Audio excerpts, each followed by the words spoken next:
Welcome to the July 18th meeting of the Baltimore County Planning Board. It is now called to order. I'm Nancy Hafford, the chair of the board. We'll now start our meeting with a roll call to account for all the board members that are present. When you hear your name, please say aye. Mr. Array. Aye. Ms. Brophy. Aye. Ms. German. Aye. Mr. Hafer. Aye. Mr. Heckman. Aye. Mr. Heinel. Mr. Hinton. Aye. Mr. Halipka. Aye. Mr. Johnson. Aye. Mr. McGinnis. Aye. Mr. Perlow. Ms. Pinero. Mr. Warren. Aye. Ms. Wolfson. Aye. Thank you. Please join me in saying the Pledge of Allegiance. I pledge allegiance to the flag of the United States of America and to the republic for which it stands, one nation, under God, indivisible, with liberty and justice for all. Thank you.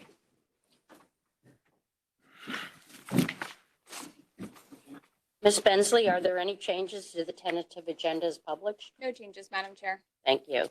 In the July 11th email, you received draft minutes from the June 20th meeting. Has everybody had an opportunity to look over the draft minutes? Are there any changes or corrections? If not, may I have a motion to accept the minutes as they were circulated? Motion. Second. All in favor? Aye. Thank you. Ms. Bensley, can you now fill us in on the major actions of the July 11th Landmark Preservation Committee meeting? Thank you, Madam Chair. At their July 11th, 2024 meeting, the Landmarks Preservation Commission voted to issue 6 certificates of appropriateness for the following properties: the Baird property located at 200 Central Avenue in Glendon, the Garmin property located at 120 Central Avenue in Glendon, the McAvoy property located at 1711 Kurtz Avenue in Lutherville, the Shelton property located at 4801 Butler Road in Glendon, the Peters property located at 500 Upland Road in Sudbrook Park, and Prospect Hill Cemetery located at 701 York Road in Towson. And that concludes the report. Thank you, Ms. Bensley. Now, can you fill us in on legislation recently passed by the County Council? Thank you, Madam Chair. Bill 4124 zoning regulations, uses permitted in the BLR zone, animal boarding place, Class B, commercial kennel, veterinarian office, veterinarium, or combination thereof, for the purpose of permitting as of right an animal boarding place, Class B, commercial kennel, veterinarian's office, veterinarium, or combinations thereof in the business local restricted zone and generally relating to the BLR zone. Bill 4224 zoning regulations, uses permitted in the BM and BR zones, industrial uses in Back River area, for the purpose of permitting certain industrial uses under certain circumstances in the business major and business roadside zones in certain locations in the Back River area and generally relating to the BM and BR zones. Bill 4324 zoning regulations, Eco Park Overlay District, for the purpose of establishing an Eco Park EP overlay district and permitting eco park development within the district, subject to certain conditions and limitations, defining certain terms, providing for permitted uses, providing bulk and area regulations, parking requirements, and generally relating to overlay districts. Bill 4524, development impact fees, for the purpose of revising the method for calculating the development impact fee on residential new construction, adjusting the time frame for payment of a development impact fee and generally relating to development impact fees.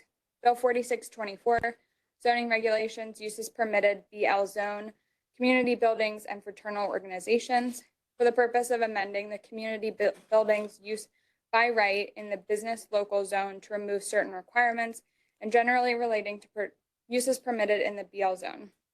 Bill 4724, county charter, county council composition, number of council members, for the purpose of increasing the number of council members from 7 to 9, beginning with the 2026 election cycle, requiring that for the purposes of determining compensation, membership on the county council shall be considered a full-time position, amending the number of councilmanic districts from 7 to 9, beginning with the 2026 election cycle, prohibiting a revision of councilmanic districts after the 2026 general election, except following the bicentennial census or ratification of a charter amendment to increase or decrease the number of councilmanic districts, requiring the formation of a redistricting commission upon such a ratification, and amending certain related recommendation restrictions, amending the membership of the county council, increasing the planning board membership consistent with a 9-member county council, amending the number of members on the County Board of Appeals to be equal to the number of council members,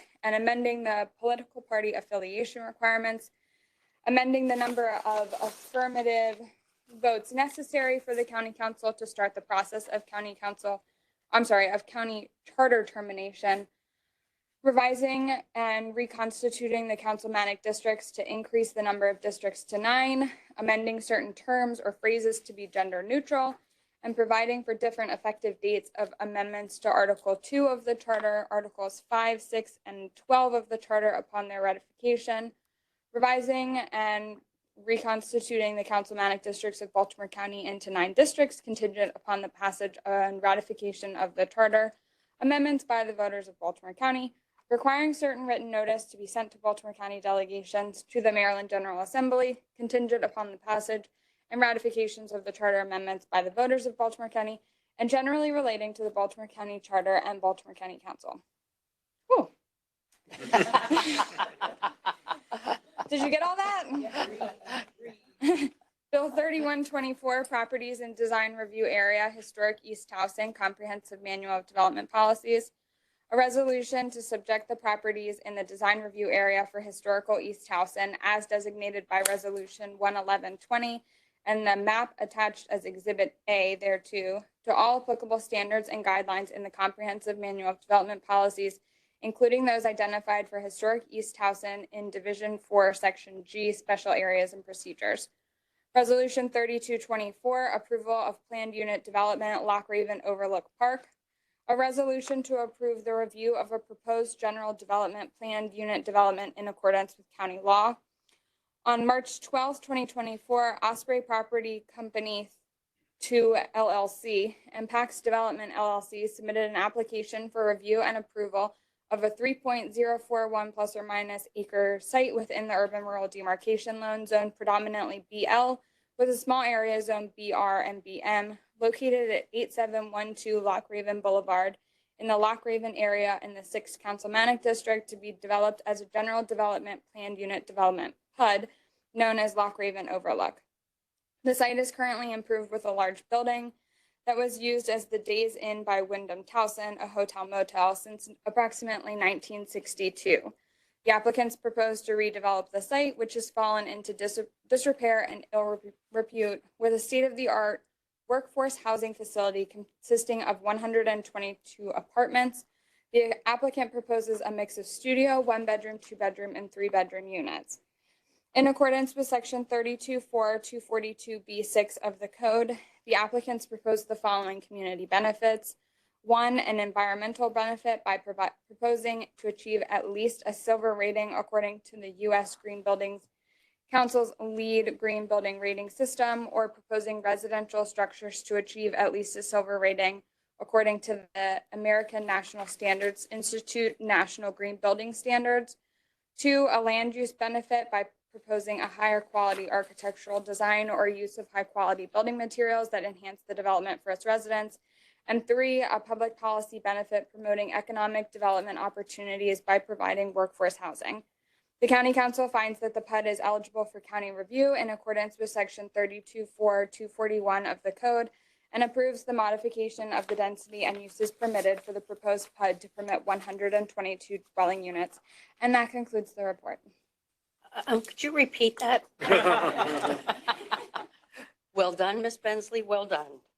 Well, that's the conclusion of our agenda, and we will reconvene for a public hearing on Cycle 42 of the Water Supply and Sewage Master Plan Amendment at 5 o'clock. Do I have a motion to adjourn the board? Second? Second. All in favor? Aye. All right, be back here in 6 minutes, or don't move, one or the other.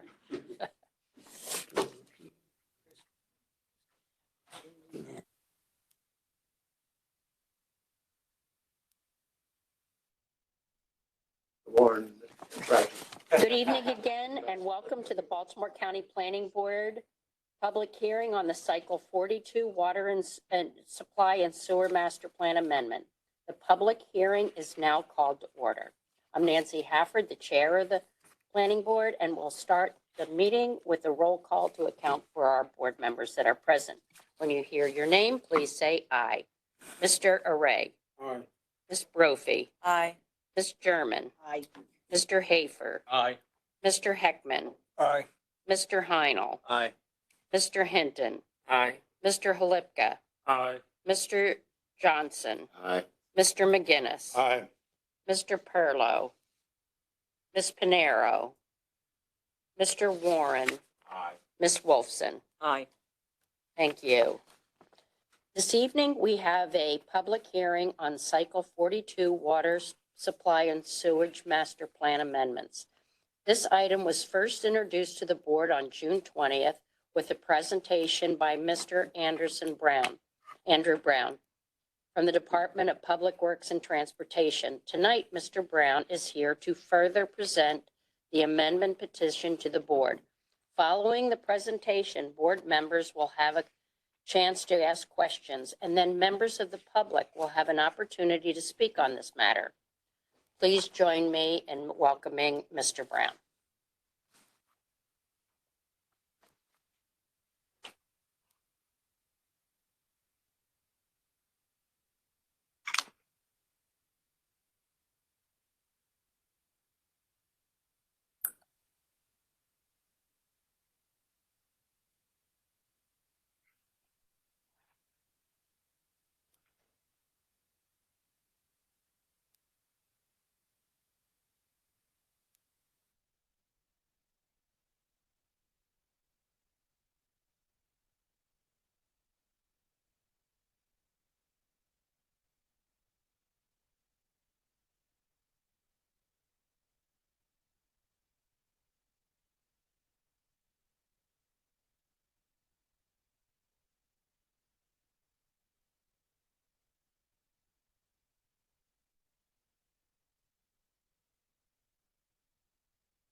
Thank you, Mr. Brown. Board members, do you have any questions or comments?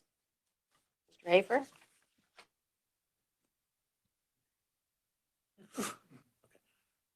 How big is that property, acre-wise? And what's the zoning for that right now? Okay. And who would pay for the sewer if it were run there? Would the county be on the hook for that, or would it be privately funded?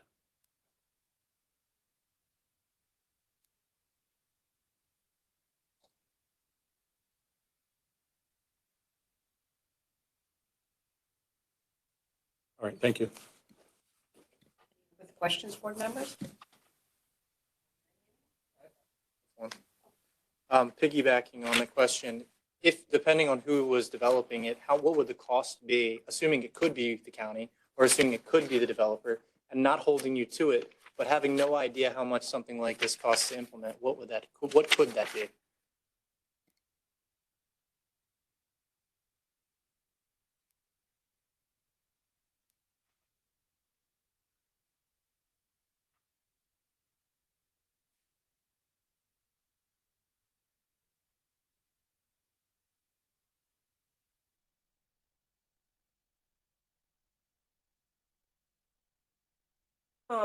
Is there any Your requirement? microphone, Oh, please. I talk pretty loud. It's okay. Is there any requirement for hardship from the owner to justify the extension of the sewer to this property owner? Or is it just, he can just desire it?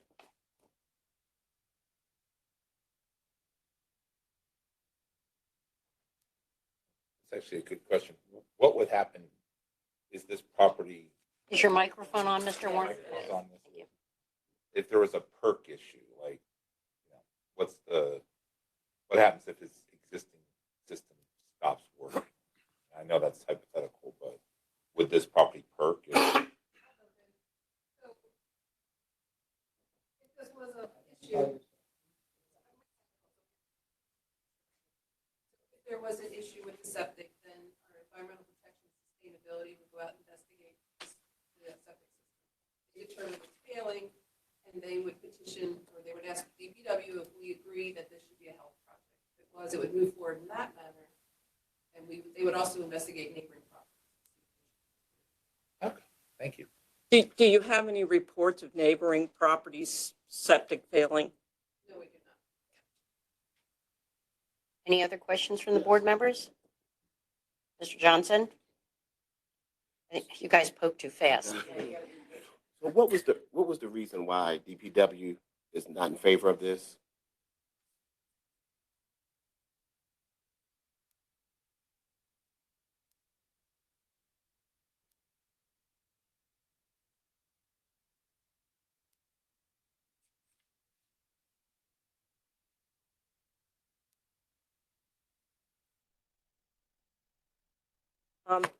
The existing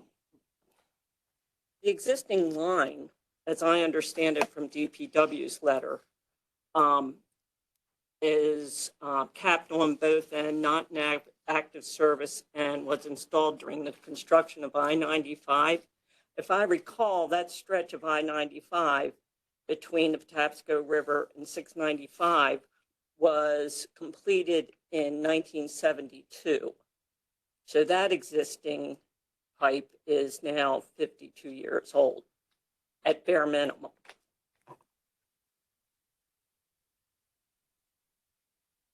You have somebody moving up on you again there.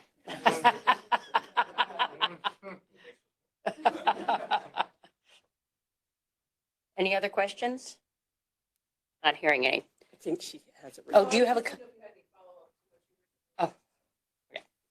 And board members, when we turn the mics on, it's not for the people in the room, it's for the people that aren't here. So if we don't have the mics on, the people that aren't here cannot hear us at all. And then they get cranky. And we don't want that. So thank you. We will now allow the applicant's representative 5 minutes to speak on the petition. Please join me in welcoming Mr. Dick Matz.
Matt, you have a couple more minutes.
Hi, according to SDAT, there are 3 other property owners that are owner occupied on Keach Road. Did you get letters of support from any of those 3 other owner occupied homes for this?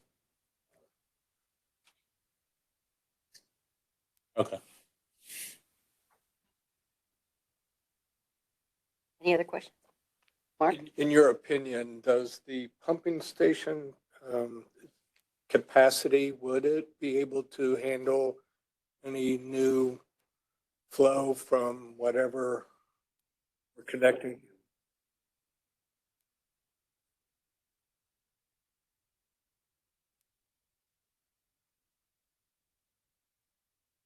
How many houses?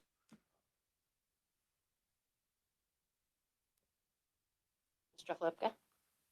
I just want to make sure that I'm understanding. The pipe that goes, from the west side to the east side, it's capped, but there's currently no connection from that east side to the rest of the sewer system. That's what you would need the pumping station for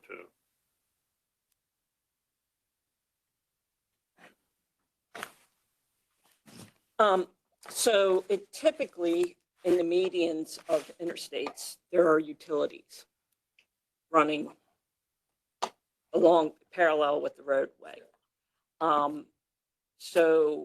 Is there any indication that this existing sewer pipe is still viable in any way, since over 50 years now we have, internet cable, all sorts of cables running through there?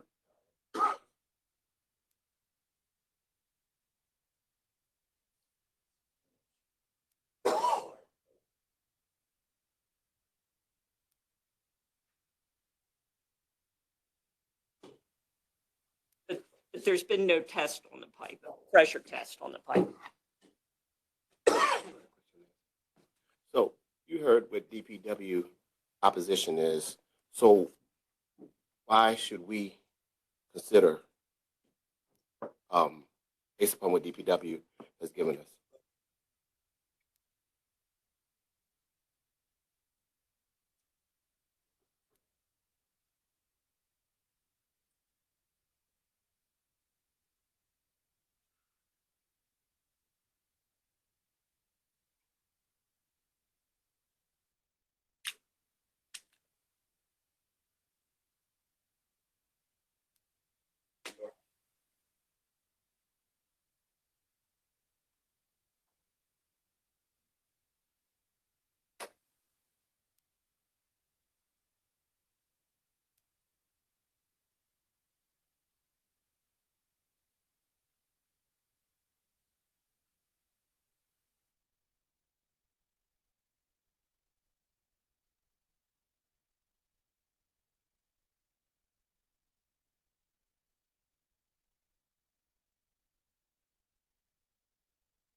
Wasn't the zoning changed in the 2008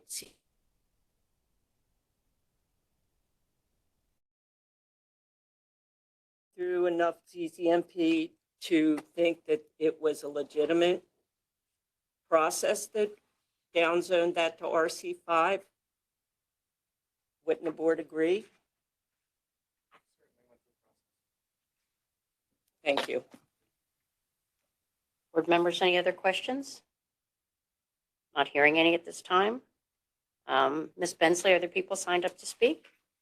Yes, thank you, Madam Chair. First up, we have Mr. Matt Catroco.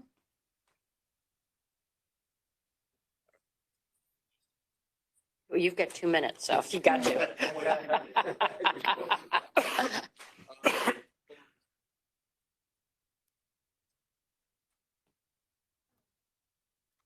Don't worry, I haven't started your time. Thanks. Next. So-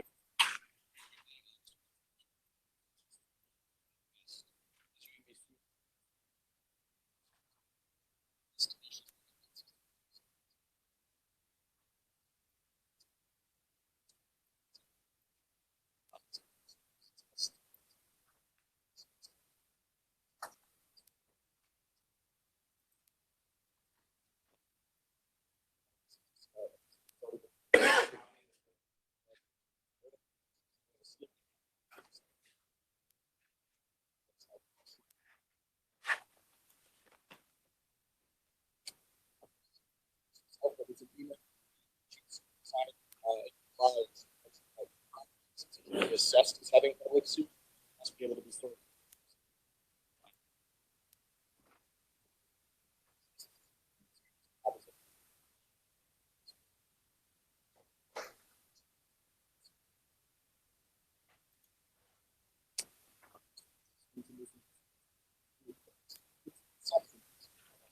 I was always 2008. This stands out as part of the long-term comprehensive.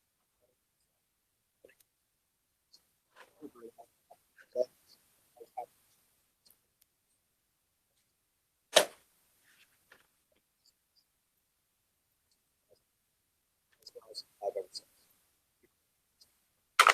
Thanks. Testing. Houses.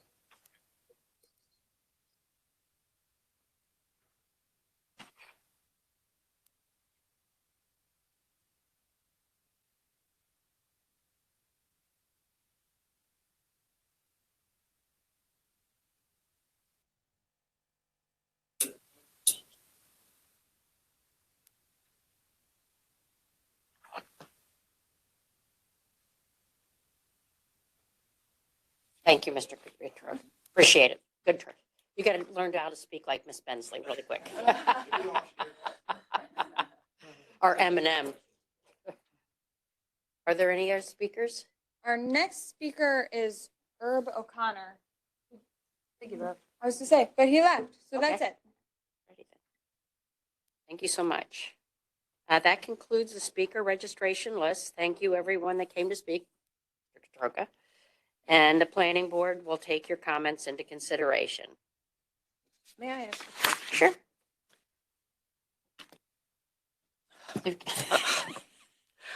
I might forget what I forgot was going to say before that thing goes on.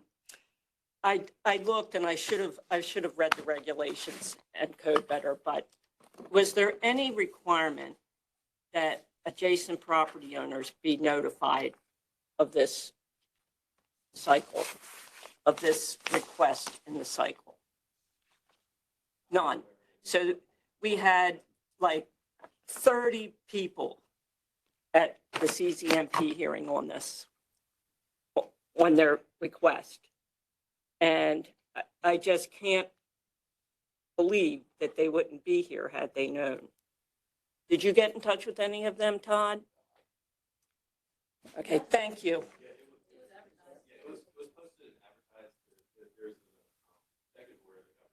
Right, but no signage that a property owner might have seen. Okay, so it's kind of hidden in plain view. Thank you. Any other questions from board members or comments?